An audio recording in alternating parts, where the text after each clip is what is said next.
The problem is your personality style or what drives you to be a great entrepreneur is going to have you be a very bad manager, right? Managers want the same thing over and over and over again. Entrepreneurs drives them crazy. Good managers want everything to be calm. They're more team players, whereas entrepreneurs are very much dominant. We're going to do things my way. Good managers want a lot of rules and guidelines, and these are the results we want to produce, and this is how we're going to produce them. And they want things to go at a nice, steady pace. They don't want chaos. They don't want to change gears a lot. They want everything just humming along. So when you look at it from that perspective, you can see that what makes a great manager would, if you take a great manager and try to make them an entrepreneur, they're not going to do very well. Take a good entrepreneur, try to make them a good manager, they're generally not going to do well. So it was a matter of how do we design the business? How do we build a business so that the owner can step away and be confident and feel comfortable with the business is running itself?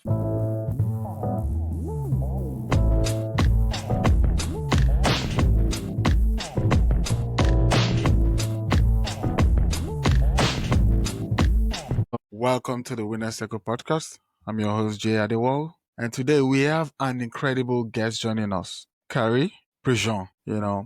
He's a highly regarded CFO consultant and executive coach with a rich background in accounting and financial leadership, particularly within the manufacturing, wholesale, and construction industries.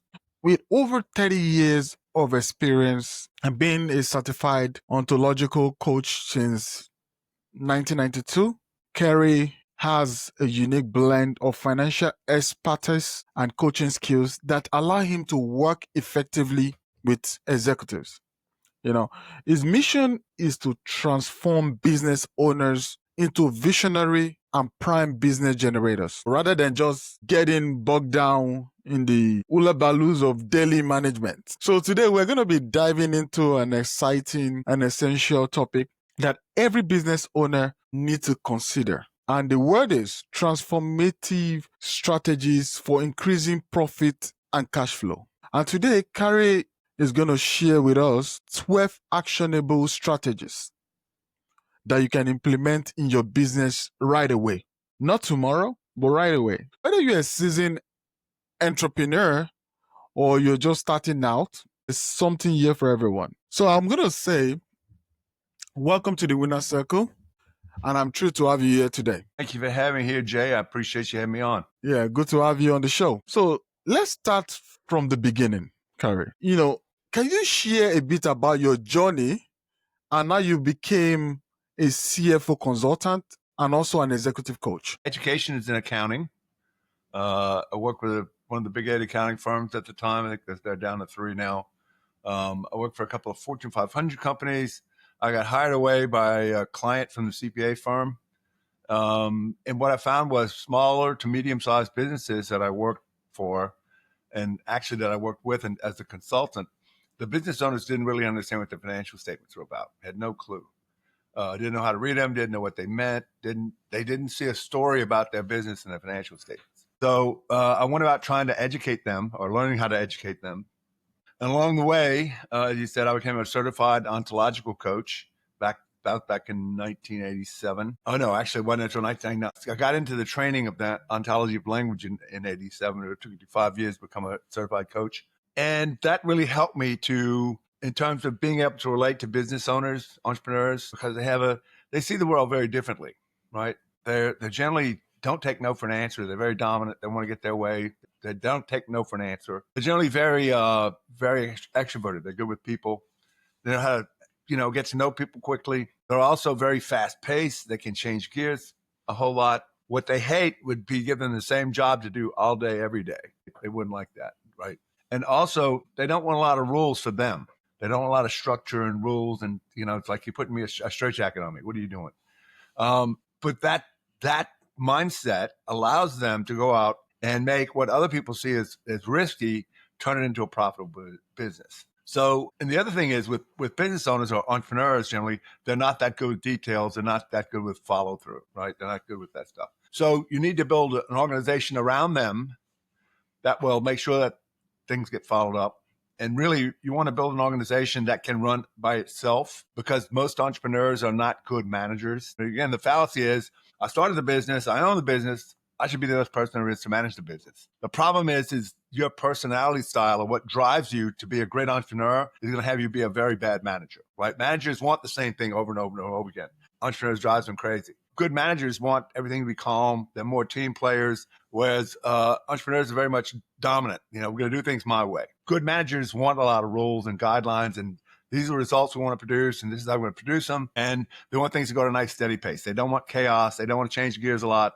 They want everything just humming along. So when we look at it from that perspective, you can see that what makes a great manager would, if you take a great manager and try to make them an entrepreneur, they're not going to do very well. Take a good entrepreneur, try to make them a good manager, they're generally not going to do well.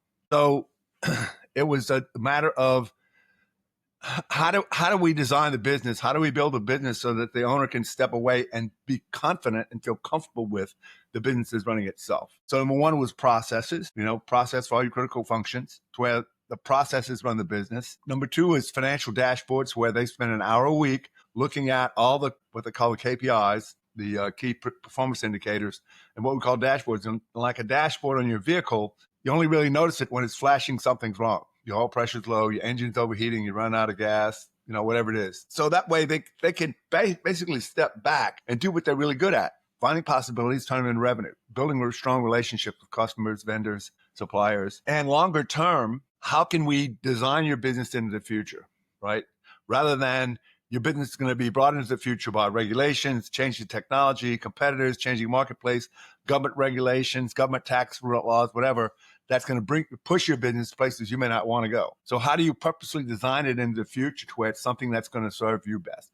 You want to go from being a business operator to being a business owner. And most small and medium-sized business owners are really business operators. They're glorified W-2 employees. They're glorified B2 employees. So that means they do 9 to 5. They really don't have the standard life. Yeah, I mean, they wind up working for the business rather than the business working for them, right? All right. They change the business. They have to work a lot of hours a week. They can't take any time off. They have to step in and rescue things on a daily basis because unknowingly they've trained their employees to only take things so far and then stop. And that's generally out of, if somebody does, especially if you're new and you have some initiative and you fix something that normally the boss would fix, and you're not going to fix it the way the boss fixes it, right? So the boss comes, what are you doing? That's not the way I do it.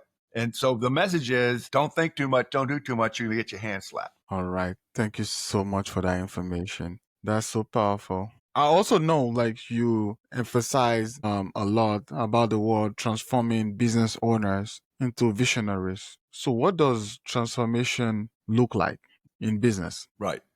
Again, like I said, most entrepreneurs are not good managers. But to be effective, let me put it this way. You can have the best business strategy, but if you have a mediocre or a poor team, they're the ones who are going to implement that strategy, right? So if you don't have a strong team, you're going to get poor to mediocre results. So you want you want to optimize the talent that you have. And for business owners, what's better for them rather than trying to be good managers to become leaders that have a vision, right?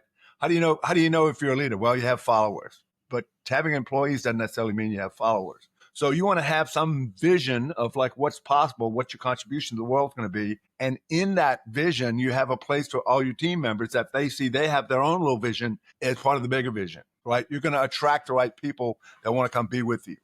A leader does not, as being a good leader, and then it's just being someone in authority that has the power to hire, fire, raise you, whatever. That's just authority. A leader is one who's going to empower people by enrolling them in the vision and getting them, they're good. I guess they're good salesmen of what's possible. That makes sense? All right. Thank you for outlining that. So before we dive into the strategies, which is the main reason why we're here today, what are some common challenges you see in business or you see businesses face when it comes to profits and cash flow? When it comes to profits and cash flow, well, again, not knowing how to read your financial statements is going to get you in trouble with profits and cash flow. And a lot of business owners, they don't, everybody talks about managing by the numbers. I want to manage by the numbers, but they have no idea really what that means. And they don't really know how to do it. And most of them quote, manage by the numbers means if there's money in the bank, we can do some things. There's no money in the bank, we're going to stop spending. That's how they quote manage by the numbers. One of the hardest lessons for business owners to learn is just because you have a profit doesn't mean you're going to have good cash. You can produce profit on paper, But because you're building the business, you're having to reinvest in growing receivables, growing inventory, a growing overhead. You can show a profit, but you keep putting all the money back into the business. A client, real great example. I started working with them in mid 2022, almost 3 years ago. And that year they did 5.8 million in sales, their e-commerce. The next year they did 8.5, 8.6 million, right? So that's a big jump from 5.8 to 8.3. Well, the next year, last year, they did 12.7, I think. This year, we budgeted for them to go from 12 million to 15 million. They're on track to probably hit 20, 21 million. So all of that growth requires a much bigger inventory. And again, because of e-commerce, they don't have receivables. But if they did have receivables, I mean, it would that kind of growth would be next to impossible without either a huge infusion of capital or taking on a fair amount of debt. Now they do have credit line, and they've been able to bootstrap it pretty well by keeping costs low. But they're always amazed by, I can't believe we're making this much money and the cash is so tight sometimes. Well, yeah, because you're putting so much of it back into the business. So that's one of the things, is to really learn how to manage your cash. One of the dashboards we show the organization to provide the business owner is a cash projection going out 8 to 10 weeks. Most business owners, if they find out there's a cash flow problem on the day the cash flow problem shows up, like all of a sudden you need a big check for taxes or insurance or something. If you're good at projecting your cash, like what's coming in, what has to go out, and what do you have left over to pay the payables, you can manage your cash flow pretty well. If you have some big payment coming in, you can either call vendor and say, look, cash flow's tight. I'm going to be a little late paying you. You can try and speed up your receivables. You can maybe go set up a credit line at the bank or expand your credit line at the bank. But just to be able to see that it's coming, you can do something about it, rather than the day the bill comes due, hey boss, we this big bill came due. It's 100,000 more than we have in the bank. That's when it is a problem. All right. So yeah, it's a matter of knowing how to manage your cash, having the tools to do that, and just remembering that. Hey winners, as we continue our journey together today, I want to share something truly special with you. Over the years, I've had the privilege of coaching countless business owners, entrepreneurs, leaders, guiding them to achieve breakthrough results and unlocking their full potential. So I'm opening up just 4 slots for my monthly business coaching program. That's right, 4 slots. After being fully booked for the past 3 years, if you're ready to elevate your business with personalized guidance, proven strategy, and a supportive community, I'm here to help you navigate challenges, refine your vision, and achieve your goals. So if you're committed to taking your business to the next level, I want to hear from you. Reach out to me directly at Jay at winnercirclewithj.com and discuss how we can work together to build the future your business deserves. So don't wait. This is your moment. Join Winner Circle and let's embark on this transformative journey towards success together. And now let's dive back into today's episode. Profits don't necessarily mean cash in the bank, especially if you're growing. You're going to reinvest a lot of money in a growing receivables, growing inventory, growing staff, everything. All right. Thank you so much for the information. So we're going to be going to the main event. All right. We're going to be discussing something very powerful, which is going to be the strategies that we're here for today. Now, a lot of my listeners are right here waiting for the meat, Right. the main meat, the main course meal, Right. which is the strategies, the 12 strategies that you would recommend for increasing profit. So we're gonna go one after the other. I would want you to state each strategy and explain it. Okay. So we're gonna take it till we get to number 12. Right. All right. So the 12 strategies, basically, hang on a second. Let me just get them all up here so I can remember them. The first one is what is your market dominating position? Again, what does that mean? Market dominating position. In other words, it's what is different about your business. In other words, if you look at a crowd of whatever retailers, hardware stores, plumbers, or whatever, how do you know which one to pick? The one that stands out. So what is it about your business that stands you out from the rest of the crowd? What is it that makes you the business that your kinds of customers should come and do business with? And the thing is, if you don't know what your market dominating position is, guess what? Nobody else does either. If you don't know what makes you different or separates you from the crowd, you can't expect the market to know what it is. Your employees won't know what it is. But if you just think about this, how big would it affect your business if you were really clear on your market dominating position, like what makes you special?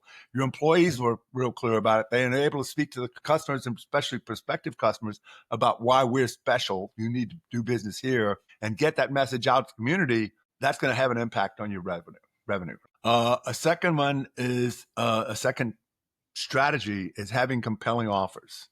What does that mean? It has in other words, you make offers to people, especially prospective customers. And then you don't want to make it on something big. Like, you want to have a 50% off a $100,000 item. That'd be stupid. But let's say you're a roofing inspector, and normally you charge $500 for roof inspection, especially like after a hailstorm. Well, you can say, okay, we'll do a half off roof inspection. And if you've had hail damage, we guarantee if your insurance covers hail damage, you'll get an insurance check for it. You want to make the offer so good, so compelling that somebody who needs your goods or services is going to feel silly not taking you up on it. That makes sense? So you want to have compelling offers that get people to just come and engage with your business. If they engage with you on small ticket items, it's going to be natural for them to engage with you on bigger and bigger ticket items. Does that make sense? Yeah? Okay. So from there, those are pretty fundamental or foundational that you want to start there. The ones that come easy are raising prices. Most businesses haven't raised prices in 3 to 10 years, right? So, it's always, we're going to lose customers, lose most. You might lose some. I mean, I'm not saying go out and raise prices 50% tomorrow, but small incremental price increases, maybe start at 3%, 5%, just enough so you'll start feeling it because you don't incur any direct expenses from raising your prices, right?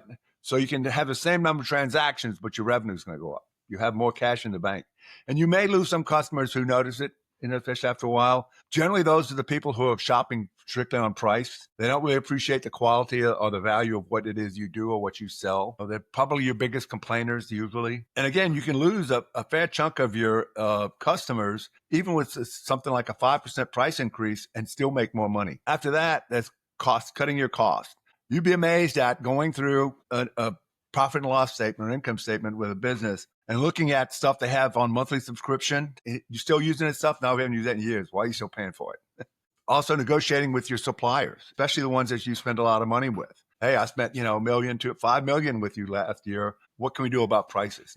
Can you give me a better price? Also, looking at your overhead. Do you have any personnel who really, they don't really contribute anything? And you see that a lot with the family members of owners. Again, that's one thing if you want to pay them. You're taking care of their income by having them with a paycheck. What I've noticed over time, and again, this isn't in every case, but in a lot of cases, family members that work in the business are sort of toxic to the morale of the rest of the people because they walk around with some implied authority. My brother, my husband, whatever, owns the company, and you can't. I'm not held accountable because they're not going to fire me. Dominating position. Number 2 is compelling offers. Number 3 is raising prices. Number 4 is cutting costs. That's the fourth one. Right? All right. Okay.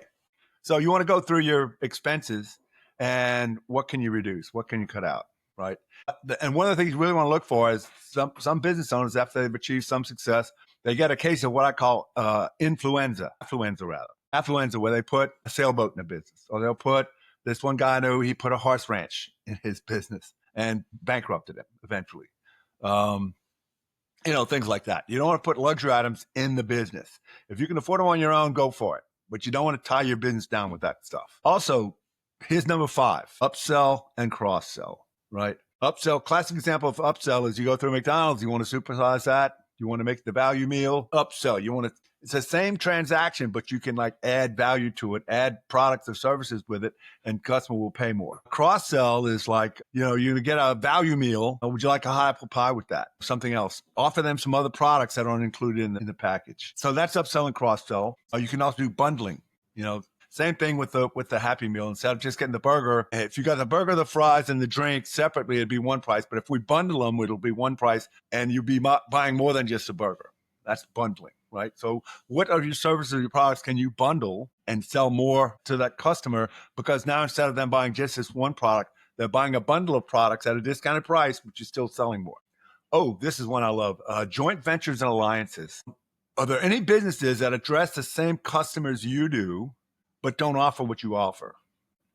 Or is there anybody that can offer your service through what they do, and maybe give them a commission on it, right? A great example, I have 2 clients that I recently put together. One of them's a restoration company. They do construction, but they also do restoration for fire damage and things like that. The other one's a dry cleaning chain. And in the fire claims, that a lot of times your clothes will get all smoky, right?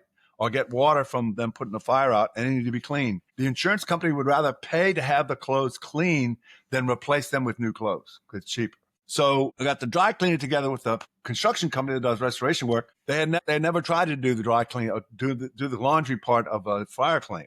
So now they're doing it, and the dry cleaner is now getting all this business from it, and the construction company now gets a piece of that business that they never touched before. That's what I'm talking about. It's a joint venture. Alliances are there anybody that they can refer clients to you, you can refer clients to them. A good example is there's a lady that does my SEO, my search engine optimization. I can refer clients to her because I have clients who want their website optimized. Well, she has clients that she can send to me because they need help with the kinds of things we're talking about. So that's number 6, is it? Yeah. No, that's actually number 7. Bundling is number 6.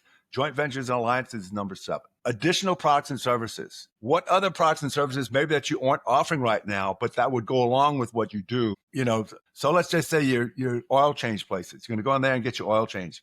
Well, they also now they'll change your wiper blades. They'll change the air filters in your vehicle. They'll change the belts and maybe even some hoses. Maybe they do tires. But there's all these different products and services that you can offer in addition to the main thing that you do. So that's number 8. There's also downsell. Let's say this is our standard package, or this is our gold package, and they come in, I really don't need that much. Okay, well, look, we have this other, what is it you don't need here? Oh, you don't need that part of it? Well, we have this other package here that does include that, and it's cheaper. Oh, okay, well, I'd like that. I like the rest of these benefits. Just want to pay for that stuff I didn't need. So that's number 9. That's downsell.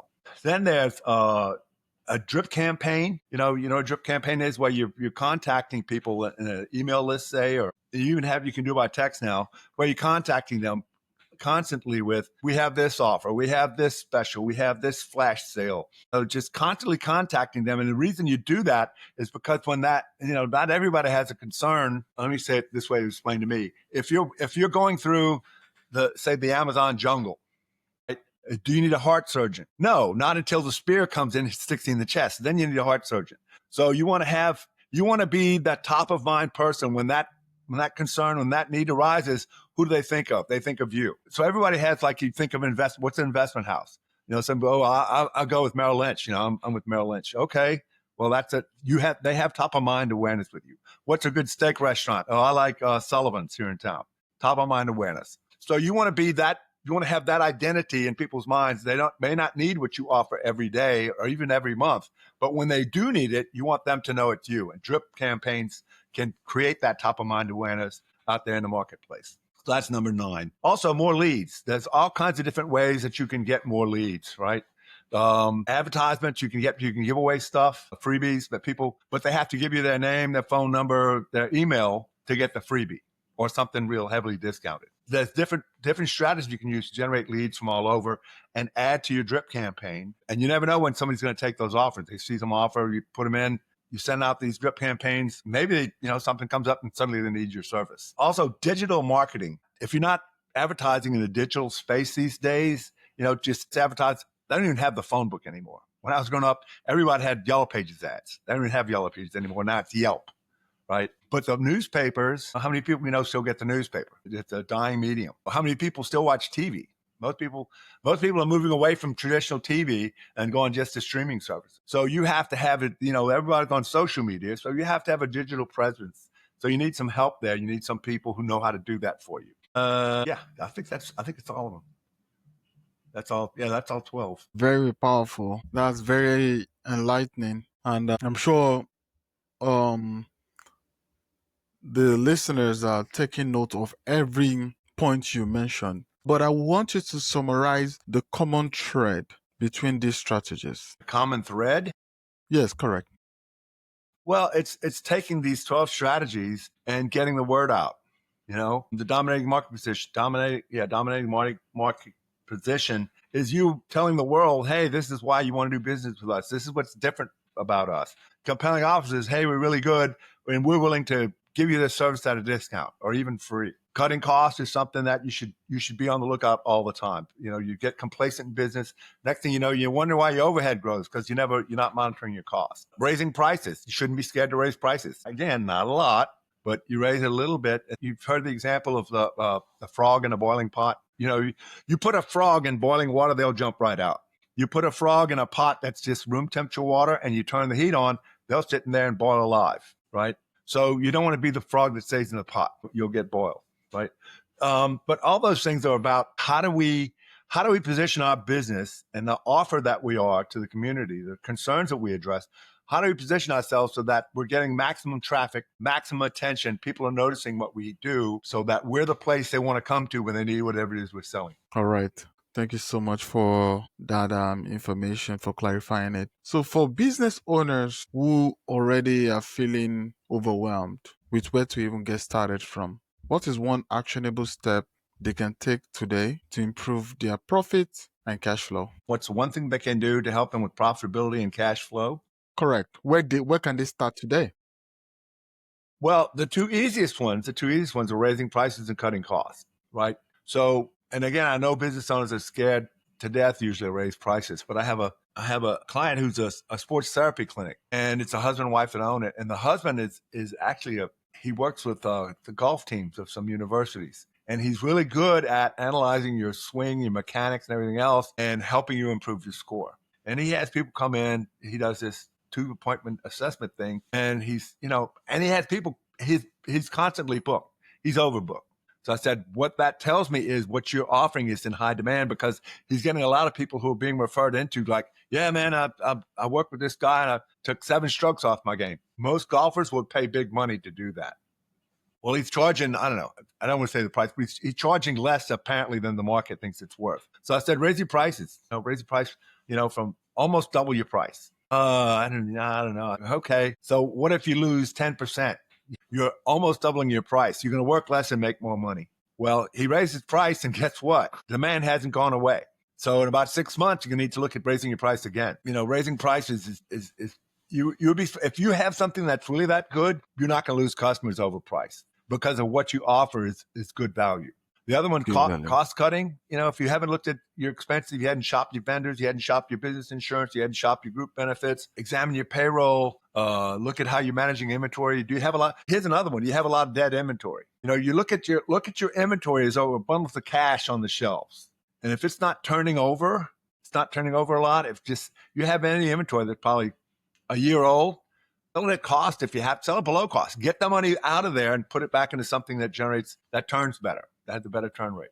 Does that make sense? So those are some immediate things you can do. You don't need a whole big schematic with that. That's stuff you can do, but you're going to have to sit down and do it. And for most business owners, sitting down to the details is painful. So you don't have to do it yourself, but have the key people in your business come up with ideas. Say, look, we need to go through and cut costs, go through everything, find out what can we cost. And cancel any subscriptions we don't use. What vendors can we negotiate with? Let's raise prices by 5% or 3%, something, and see what happens. Here's the thing. With these 12 strategies, I have a simulator that if you raise on average, assuming you have a 10% net profit, if you raise on average each of these 12 strategies by 1.4%, you will double your net profits. Double your net profits. That's Power of powerful. compounding. Well, I mean, it's, the thing is, and this was the way it was told to me when I was a kid, if you had a farrier come in to shoe your horse and he said, look, I'll do it. I'll charge you by the nail. The first nail's going to be a penny. Second nail's going to be 2 pennies. Third nail's going to be 4 pennies, and it'll double with each nail. I mean, that sounds pretty cheap, right? Except if you take a penny and double it 32 times, so there's 4 horseshoes, 8 nails per shoe, you wind up somewhere close to $10 million for that last nail, right? Yeah. So the same thing, 12 strategies, just increase them by 1.4%. You're not trying to do anything 50, I have clients like, when's the last time you raised the price? Oh, it's 10 years ago. What do you think you could raise your price? Oh, I don't know, 20%? No, don't do that. Let's start with 5%, 6 months, another 5%, another 6 months, 5%. Let's just be on that program for a while. You don't have to get crazy with this stuff. You don't have to make huge title type, impacts and changes to really see a big impact to your bottom line. And the thing is, most business owners, when they think I got to increase my profits, what they think is I got to increase my revenue. I got to sell more. But selling more, out of that, you have your cost of goods sold, whatever that is. Every sale costs something. And are you going to increase your overhead to do that? You suddenly start selling 20% more. What is the organization going to have? What are you going to have to put in your organization? How much are you going to have to put into receivables and inventory and everything else to do that? Whereas if you're just doing these things, all these things pretty much drop to the bottom line. Let me put it this way. You can eat profits. You can't eat revenue. I'm not saying don't increase your revenue. Absolutely increase your revenue. But what really should be the guiding factor in your business decision is this profitable? So you can eat a profit, but you can't eat revenue. All right. So what's one thing that business owners have to look in their business to know that this is the right time for me to increase my prices? So what are the criteria? Well, how much demand is there for your goods and services? How do you have customers who've been with you a long time? Some people say that when you have a long-time customers, you should give them like loyalty program whereby they don't have to pay a lot compared to new people. So how does that work? Increasing price with them. I just want to, yeah. Well, I mean, okay, so let me back up a little bit. The last 5 years, from 20 through 24, we had some pretty incredible inflation in America, for sure, right? Everybody knows they're paying more for insurance, paying more for food, they're paying more for rent, paying more for fuel, paying more for all kinds of stuff. So you raise your price for 5%. It's like, hey, man, the cost of eating me alive, I got to raise my price 5%. People are, for the most part, going to understand. The ones that run, they want to find that who's doing it cheaper. They don't appreciate what you do. They don't see the quality in what you do. So let them go. If they're going to be price shoppers, you don't want, unless that is your business strategy. We're the cheapest in town. You don't want to be the cheapest in town, because if you're cheapest in town, you got to have high volume. You don't want to be necessarily the most expensive either. But that's a good middle of the road towards the high end that you can be, that you will help you maximize profits and keep a bunch of good, steady customers. Yeah, listen, I'm not saying don't reward your longer term customers at all. There are loyalty programs, but that doesn't mean you don't ever raise their prices. You can throw in all kind of little bonuses and benefits and thank yous and all that kind of stuff. A lot of business owners, they are facing inflation, but they don't know how to tell it to their customers so that they don't lose them, the fear of losing the customers. So how would you advise them to take that approach? Yeah, I'll give you some examples. At the grocery store I shop at, they have signs up that they have a deli, whether they cook breakfast, lunch, and dinner, and they have an egg case, dairy case with eggs in it, and they had these signs printed up: due to the high price, due to the inflationary whatever, and I forget exactly what the words are. Due to the increased prices in eggs, you're going to see higher prices on some of the things you order here, or you're going to see higher prices on eggs. It's the market. And again, now egg prices have come back down since the first of the year, but still they did a good job of letting you know. I have another client, they wanted to increase their services, the prices in like, I don't know, 7 years, 8 years. So I said, do it. And the demand was high. They kept their schedule full. I said, send out an email notice to all your customers saying you're increasing everything by 10% effective 30 days. They did, and nobody left. You feel that 10% price increase, you'll feel that right to the bottom line. You see that in your bank account. Of course. So lastly, if listeners are interested in learning more about your services, how can they connect with you? I have a couple of websites. Both of them start with Strategic Business Advisors, plural, there's .org and there's .us, right? You can find me on LinkedIn. If you want, if you go to our website, though, the .org one, you can download some PDF copies of 2 of my books. There's Optimize and 10 secrets every business owner should know. Or if you want to, you can buy them off of Amazon. You can buy an ebook, you can buy the hard copies, buy books on Amazon. Just put my name in, Cary Prejean. They should come up. Hello, and welcome back. You guys, the listeners, are my powerhouse. So I have something I want to discuss with you guys today. But before we dive into today's episode, I want to shine a spotlight on an incredible opportunity that could revolutionize the way you approach your business. So now the question is, are you ready to take your business to the next level?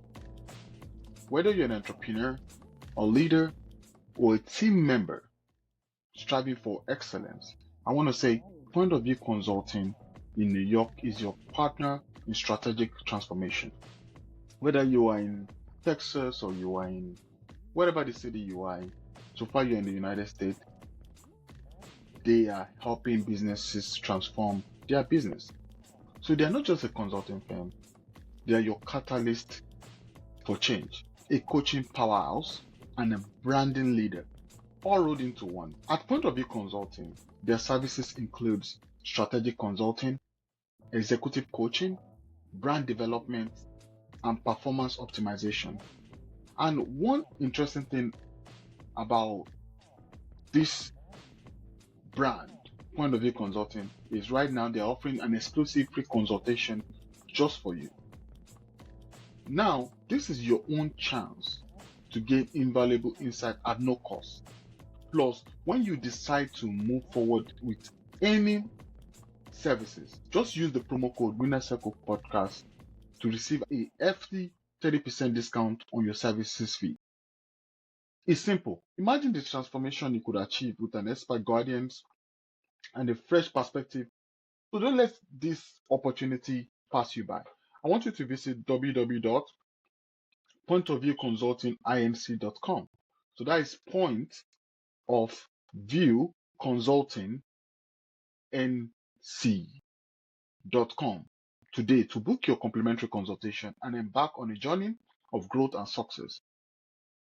Now, let's get back to the show. Right. Thank you so much for the information. Today, we discussed about the 12 strategies, which is a very powerful strategy. One thing that really interests me about the strategy is the upscale and the cross sell, which is a very powerful part of the strategies. That it's very, very important to take note of that. And apart from all the things we're saying today, if you need any more information about today's topic or you want to learn more about the strategies, you can reach out to Cary Prejean and he will guide you on the right information you need to know. I would love to bring Cary again on the show so we can discuss more about how we can grow our cash flow and also improve our profit, in business. So I want to say thank you so much, Cary, for sharing your My expertise pleasure, Jay. and also sharing your strategies with us today. I'm going to say your insights are invaluable for anyone looking to enhance their business performance. And to our listeners, if you found today's episode helpful, please consider subscribing and sharing with others who could benefit from this. So remember, the journey to success is not about the destination. It's about the strategies we implement along the way. What are your last words, sir? Well, for every business owner I've ever known, there are times when they've thought about quitting, right? Because starting a business is tough. I mean, it's really tough. Every time you turn around, something's always trying to knock you down. But the people who make it, the ones who are super successful, number one, have a very clear vision about what do they want to do. They're very clear about what they want to do, what their offer is, where they're going, where they're headed, how they're going to contribute to the world. Right? They're real clear about that. Number two, they don't take no for an answer. They persist. They don't take no for an answer. And they never quit. It's not over. You haven't failed until you quit. Thomas Edison, he invented the light bulb, right? Well, he tried 10,000 different light bulbs that didn't work. And he finally got the incandescent bulb that is a precursor of what we use today. And he was interviewed and said, what was it like failing? You failed 10,000 times to invent the light bulb. What did that feel like? And he kind of looked at it and like, I didn't fail 10,000 times. I learned 10,000 ways not to make a light bulb. So you got to have that mindset, and because you're going to have a lot of it. Thank you for that word. I always, those words are always powerful. I think that's why I had to open the floor for you to make the last word, which is the last word for the winner circle. I don't have to add anything to it anymore because that's the last word. Always remember, fail forward, right? Learn while you fail, learn. So join us next time in the winner circle where we continue to explore insight from successful leaders like Cary Prejean. Until then, keep striving for excellence in your business. See you next time. Thank you, All right, Jay. guys.